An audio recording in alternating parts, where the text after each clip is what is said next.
Իդեպ Արցախի Հանրապետության նախկին պետնախարար Ռուբեն Վարդանյանը Բաքվի բանտից ձայնային ուղերձ է հղել, որում խոսում է շինծու քրեական գործի մասին, կրկին հպարտանում հայ լինելու համար։ Խիզախության ենք ականատես նաև մեր մյուս հայրենագիցներից՝ Լևոն Մնացականյանը, Դավիթ Մանուկյանը, հաստատում են իրենց մասնակցությունը Արցախի ազատագրական պայքարին եւ ավելացնում, որտեղ էլ չեն մասնակցել, անհրաժեշտության դեպքում կմասնակցեին։ Բակո Սահակյանը պնդում է, որ իրենց պայքարը ինքնորոշման համար է եւ որևէ երկիր չի կարող իրենց դատապարտել։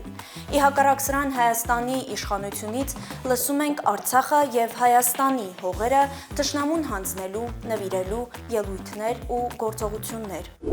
Ասենք հա, թե ասենք չէ, մենք սև ջրի այդ 30%-ի համար պատերազմ ենք սկսել։ Դե չի մնում տենց ուղղակի։ Այդ սարի ծերին, որտեղ տարվա կեսը ձուն է։ Ինչներից է պետք է որ Ադրբեջանական կողմը գերիների ցուցմունքները հրապարակում է ամենայն հավանականությամբ սադրանքների գնալու համար, սակայն տեսնում ենք Բաքվում անազատության մեջ գտնվողների խիզախությունն ու Հայաստանում պետական պահպանություն ունեցողների հակառակ պահվածքը։